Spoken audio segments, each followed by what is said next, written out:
All right, time to finish off the show with rapid reaction. A lot of topics in a little bit of time. Take it away, Drink. Let's roll, baby. Packers quarterback Aaron Rodgers will be on the pitch count and training camp to reduce the wear and tear of his throwing arm. Does that bother you? Not in the least. I could care less if he don't throw about 10 passes all through training camp and through the preseason. Week one regular season, Aaron Rodgers he'll be ready to go. SEC Commissioner Greg Sankey says the move of Texas and Oklahoma to the SEC will not impact the consideration of a 12-team college football playoff. Is he right?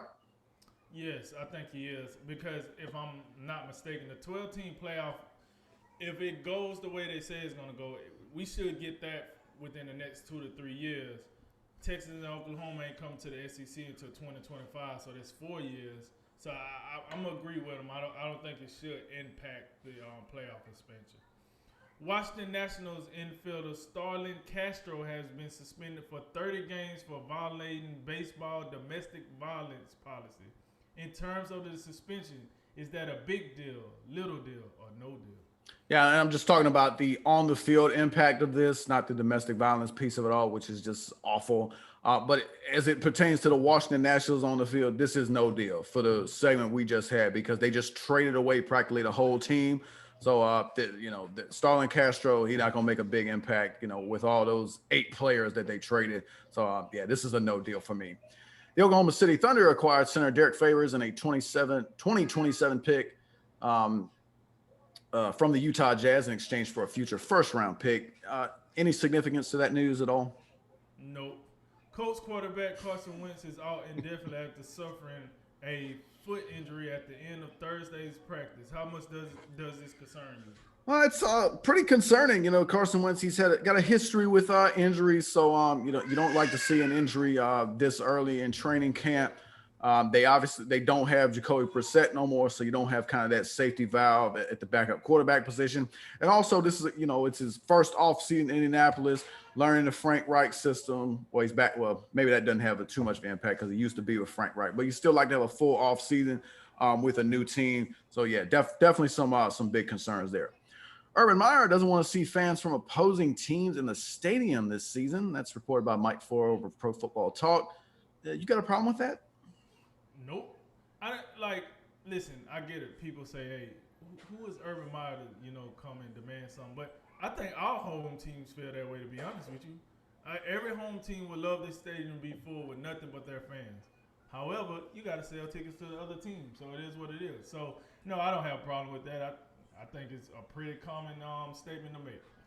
Seattle Mariners reliever Hector Santiago has been suspended 80 games for testing positive for external testosterone.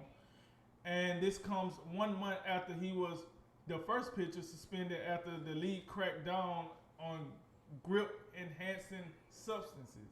Jay, what are your reactions to this? External testosterone, huh? That's got to be some interesting discussions with like him and his doctor. That's it. That's all I have.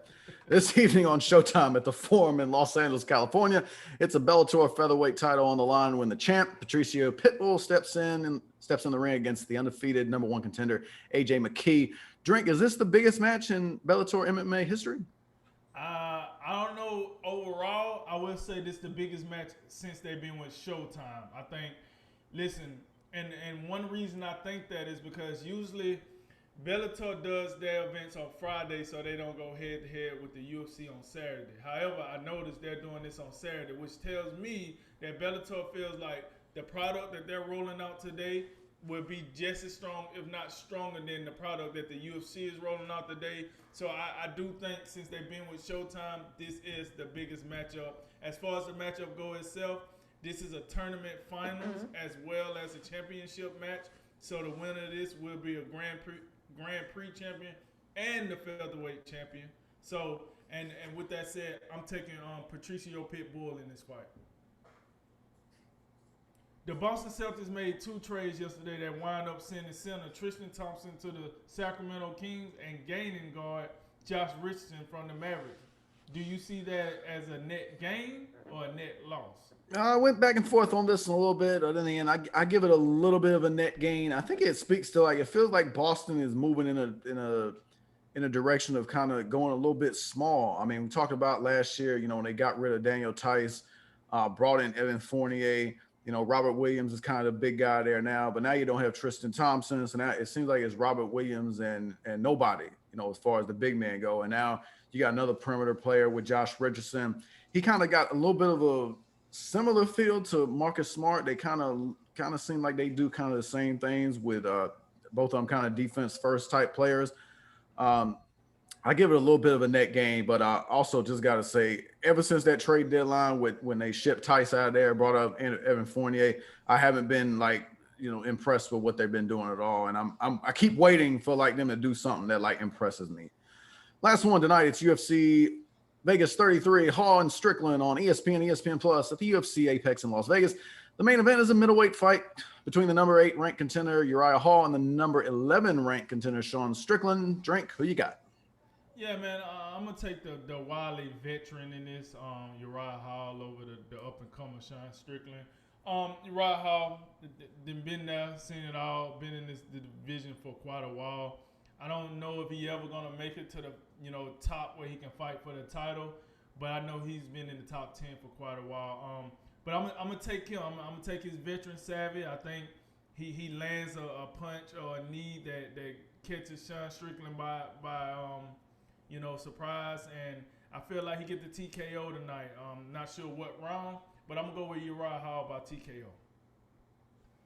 All right, well, that concludes today's Drink of Wisdom. As always, like, listen, share, subscribe, and we appreciate it all. Thank you for joining us. I'm Jay Wise.